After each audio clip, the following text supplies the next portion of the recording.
Hi all, അസ്സലാമു അലൈക്കും. Welcome back to Silnas kitchen. ഇന്നത്തെ റെസിപ്പി അടിപൊളി ടേസ്റ്റി ആയിട്ടുള്ള നല്ലൊരു ചപ്പാത്തിയുടെ റെസിപ്പിയാണ്.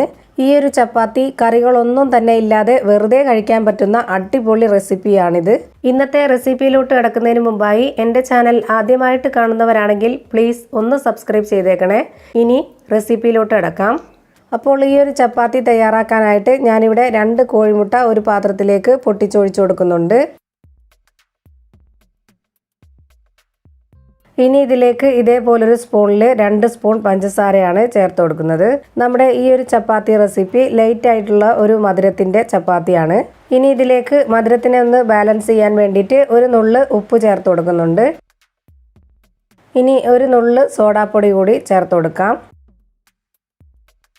ഒരു 3 ഏലക്ക തല്ലിയതും ഇതിലേക്ക് ഇട്ട് കൊടുക്കുന്നുണ്ട്. ഇനി ഇതിലേക്ക് 250 ml കപ്പിൻ്റെ അളവിൽ 1 കപ്പ് പശുവിൻ പാലാണ് ഒഴിച്ചു കൊടുക്കുന്നത്. സാധാരണ ചപ്പാത്തിയിൽ നിന്നും ഒരു അടിപൊളി വെറൈറ്റി ആയിട്ടുള്ള ചപ്പാത്തിയാണ് ഞാനിപ്പോൾ തയ്യാറാക്കുന്നത്. നമ്മൾ ഇത്രയും ഇൻഗ്രീഡിയൻസ് ചേർക്കുമ്പോൾ തന്നെ നമുക്കറിയാം എത്രത്തോളം നല്ല ടേസ്റ്റ് ആയിരിക്കും നമ്മുടെ ചപ്പാത്തി എന്നുള്ളത്. ലൈറ്റ് ആയിട്ടുള്ള ഒരു മധുരവും ഉപ്പും എല്ലാം കൂടെ ചേർന്ന് ഈ ഒരു ചപ്പാത്തി കഴിക്കാനായിട്ട് നല്ലൊരു ടേസ്റ്റാണ്. ഇപ്പോൾ ഇത് നന്നായിട്ട് ഇളക്കി യോജിപ്പിച്ചെടുത്തിട്ടുണ്ട്. ഇനി ഇതിലേക്ക് ഒരു ഫ്ലേവറിന് വേണ്ടിയിട്ട് വാനില എസൻസ് കൂടി ഒഴിച്ചു കൊടുക്കുന്നുണ്ട്. ഇതുപോലൊരു സ്പൂൺ അളവിലാണ് വാനില എസൻസ് ഒഴിച്ചു കൊടുക്കുന്നത്. ഇതുപോലെ ഏലക്കയും വാനില എസൻസും ചേർത്ത് ചുട്ടെടുക്കുന്ന ചപ്പാത്തി നമുക്ക് ചുട്ടെടുക്കുമ്പോൾ തന്നെ നല്ലൊരു മണമൊക്കെയാണ് വരുന്നത്. അതുകൊണ്ട് നമുക്കിത് എന്തായാലും കഴിക്കാനായിട്ട് തോന്നും. ഇപ്പോൾ ഇതെല്ലാം കൂടെ ചേർത്ത് നല്ല പോലെ ഇളക്കി യോജിപ്പിച്ചെടുത്തിട്ടുണ്ട്. ഇനി ഇതൊരു പാത്രത്തിലേക്ക് ഒഴിച്ചു കൊടുക്കുന്നുണ്ട്.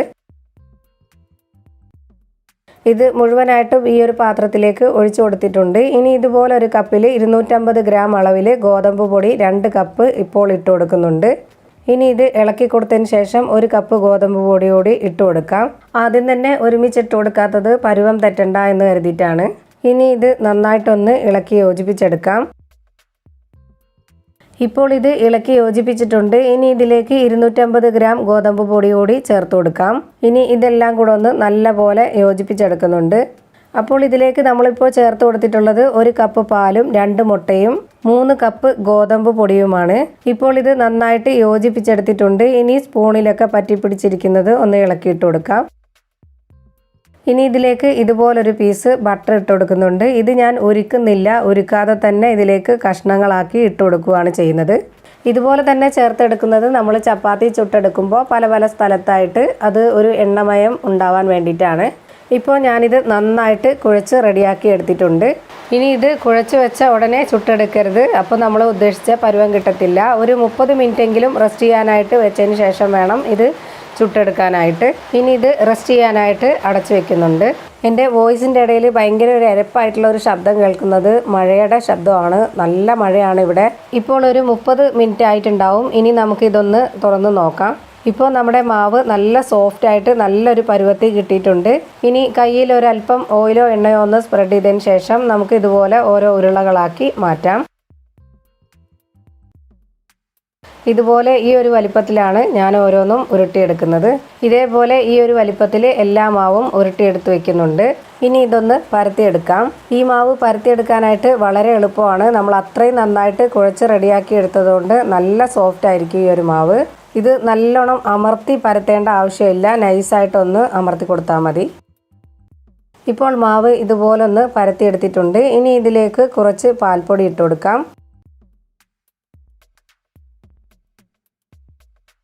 ഇതിൻ്റെ നടുക്ക് പാൽപ്പൊടി ഇട്ടതിന് ശേഷം കൈവച്ചൊന്ന് ചെറുതായിട്ട് ആ പാൽപ്പൊടി ഒന്ന് പരത്തി കൊടുക്കാം.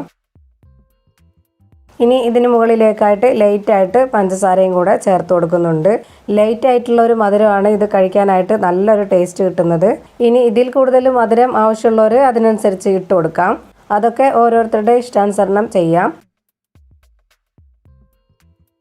ഇപ്പോൾ ഞാനിത് മടക്കി വെച്ച് കൊടുത്തിട്ടുണ്ട്. ഇനി ഇതേപോലെ ഒന്ന് പരത്തിയെടുക്കാം. ഈ ഒരു ചപ്പാത്തി ഇതേ ഷേപ്പിലാണ് ഞാൻ പരത്തി ചുട്ടെടുക്കുന്നത്. ഇപ്പോൾ ഞാനിവിടെ ഒരെണ്ണം പരത്തിയെടുത്തിട്ടുണ്ട്. ഇതേപോലെ തന്നെ എല്ലാം പരത്തി റെഡിയാക്കി എടുക്കാം. ഇപ്പോൾ ഞാനിവിടെ മുഴുവൻ മാവും പരത്തി റെഡിയാക്കി എടുത്തിട്ടുണ്ട്. ഇനി ഇത് ചുട്ടെടുക്കാനായിട്ട് ഒരു ചട്ടി ചൂടാക്കി വെച്ചിട്ടുണ്ട്. ഇതിലേക്ക് ഒരെണ്ണം ഇട്ട് കൊടുക്കാം. ഇനി ഇതൊന്ന് വെന്ത് വരട്ടെ. ഇനി ഇതൊന്ന് തിരിച്ചിട്ട് കൊടുക്കാം.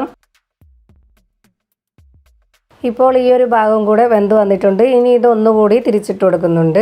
ഇപ്പോൾ ഇത് നന്നായിട്ട് പൊള്ളി വരുന്നുണ്ട്. രണ്ട് സൈഡും നന്നായിട്ട് വെന്ത് കിട്ടിയിട്ടുണ്ട്. ഇനി ഇതൊന്ന് വേറൊരു പാത്രത്തിലേക്ക് മാറ്റുന്നുണ്ട്.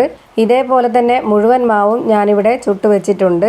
അപ്പോൾ നമ്മുടെ കിടിലൻ ടേസ്റ്റി ആയിട്ടുള്ള കറികളൊന്നും വേണ്ടാത്ത നല്ലൊരു ചപ്പാത്തി റെഡി ആയിട്ടുണ്ട്. ഇത്രയേ ഉള്ളൂ എൻ്റെ ഇന്നത്തെ വീഡിയോ ഇഷ്ടമായാൽ ലൈക്ക് ചെയ്യാനും കമൻറ്റ് ചെയ്യാനും ഷെയർ ചെയ്യാനും മറക്കരുത്. പുതിയൊരു വീഡിയോയുമായി വീണ്ടും വരും. Thank you for watching.